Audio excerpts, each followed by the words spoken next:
to win games, but that was just the character of the team. They just refused to sit back and accept a draw. And we pushed forward on many, many occasions, and I think justifiably scored a few late goals just simply because of the attitude of the players. When Clydebank came visiting, the attitude of the players was never in doubt.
Good day at the office.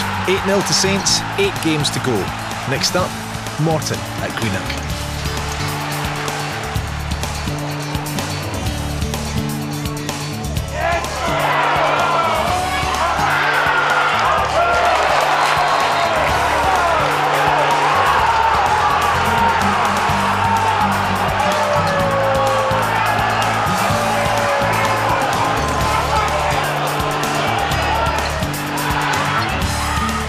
Clinical stuff. Morton brushed aside by 2-0. Next week, it was back to Capello, this time to face Clydebank, but someone forgot to pack the stripes and Saints were forced to wear Morton tops. They did everything but score, and 2 vital points were dropped. With injuries and suspensions kicking in, it was time to strengthen the squad. On the playing front, we were scared at that point. We looked at 1 or 2 players and we just weren't sure. We weren't sure they were any better than what we had, and that's certainly been the policy. And it wasn't until getting closer to the March deadline when we decided that just to help us get over the line, we'd bring in a couple of players. And we brought in Paul McKnight from Rangers, we brought in Ricky Gillis on loan from Aberdeen, and we brought in Jens Paislak from Karlsruhe on a short-term contract. So it worked out quite well in the end. But it was another new acquisition, veteran defender Joe McLaughlin, who scored what turned out to be the only goal in a hard-fought match away to Airdrie.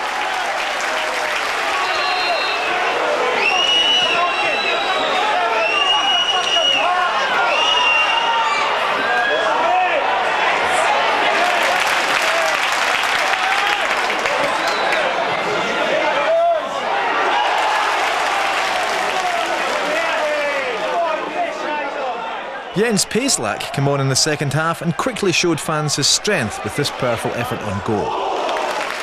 It wasn't to be, but another 3 points were earned in the run into the title.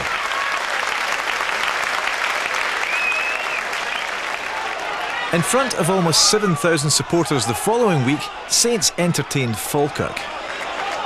As ever, it was a hard-fought encounter as St Mirren pushed for the opener. This well-worked move from Mendes and Brown ended safely in the hands of keeper Miles Hogarth. He was again called into action after this stinging effort from Tommy Turner.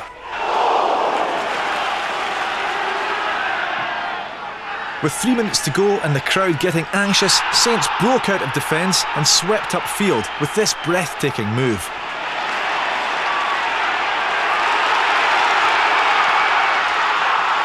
It was new boy Paul McKnight who showed a cool head to take Saints 1 step closer to the title.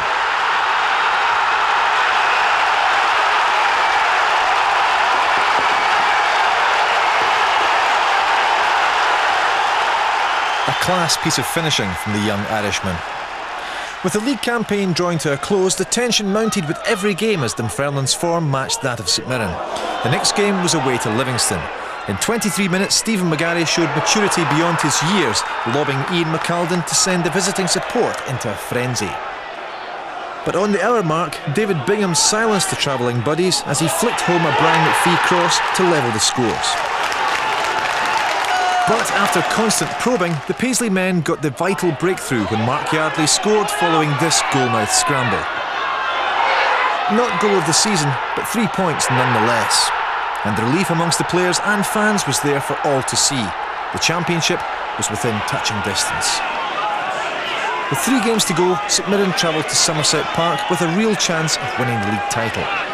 Only 4 minutes into the second half, Junior Mendes showed the air defence a clean pair of heels and he fired home to put Saints ahead.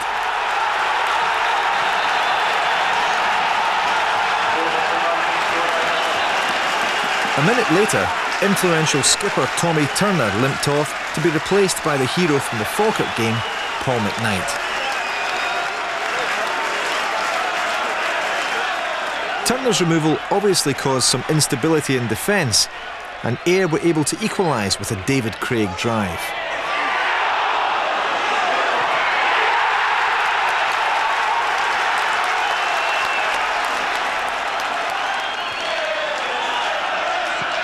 From then on, St Mirren's attacks on the Ayr goal were relentless, with Mendes the tormentor-in-chief as he once again came close with this flashing drive.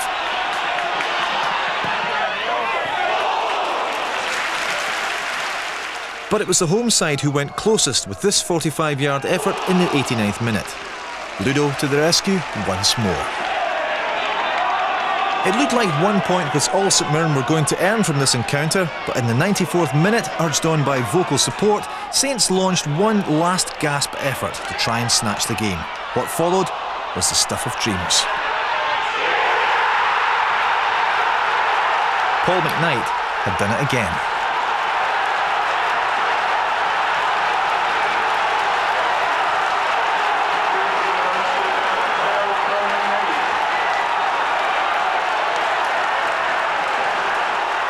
They'd won the points, but had they won the league? I'd actually been told Dunfermline were drawn at the time, which means we just needed to win and that would have been the championship. There was a lot of supporters behind saying it was now 2 each, which we couldn't believe because Dunfermline were in 2-0 at half time. So when Paul McKnight actually scored, I think everybody thought we had actually won the league, and it wasn't until we came off and Matt Kerr actually told us, no, Dunfermline won 2-1.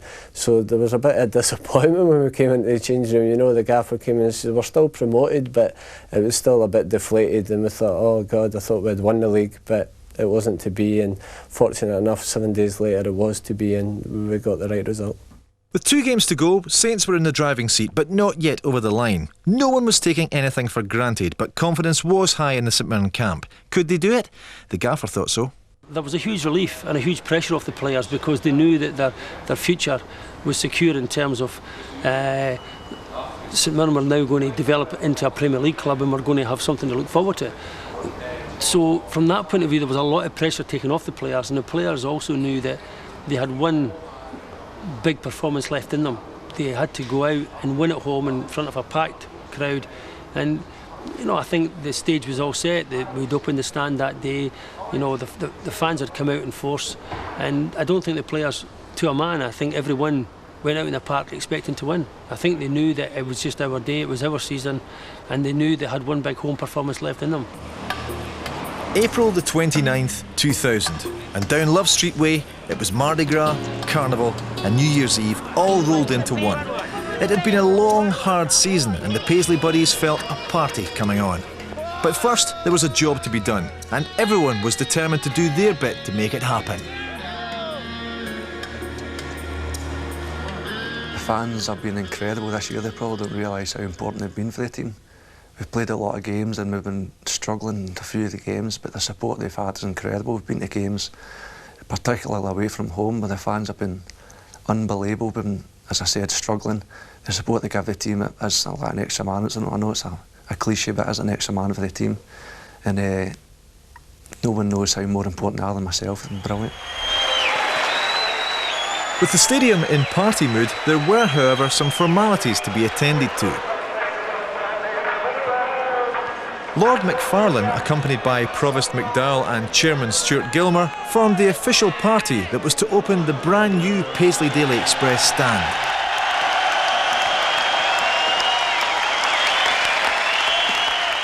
St Mirren Park was now ready for the SPL. Were the boys in black and white?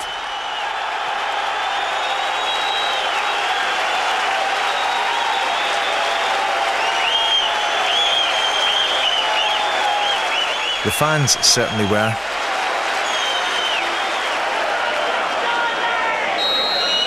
But things didn't go immediately to plan. We settled down really well, but to be honest, we played quite disappointing in the first half. Wraith Rovers had a couple of chances and we managed to keep them out.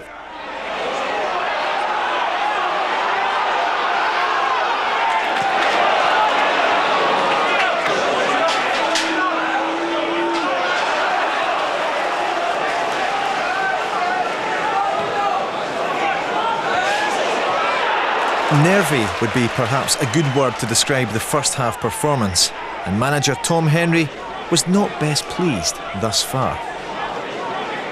During the game, first half, we put on a bit of pressure with the race players and we thought, is this going to happen for us? I think the players in the back of their minds, we had to travel up to Inverness and go back up there, which we never won, we never done well up there. And probably half time, a lot of the boys were thinking, is this going to happen for us? Went into second half and just everything changed. It didn't half.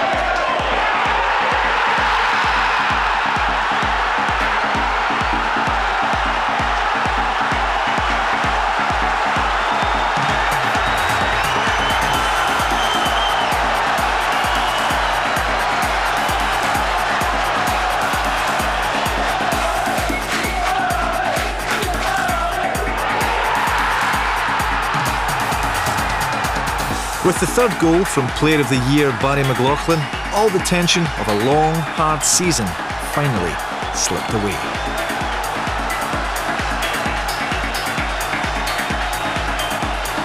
We always felt if we could get one, then that would change the complexion of the game, that Wraith would then have to open out and come out a little bit more of us. And that's what happened. We scored one and within 7 minutes we scored another two and the championship was ours.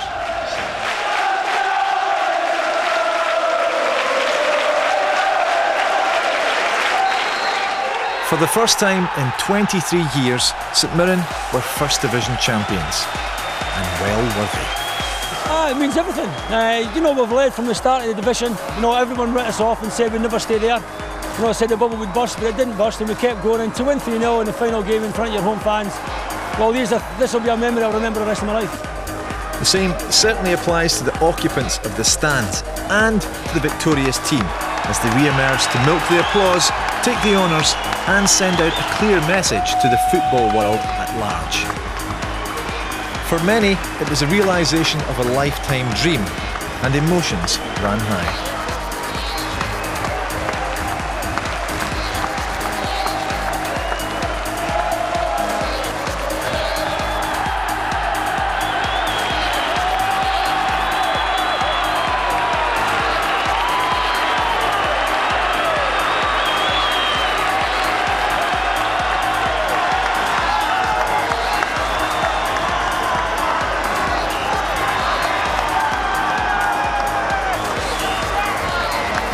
Everything you'd hoped it would be. Superb, by the way, brilliant.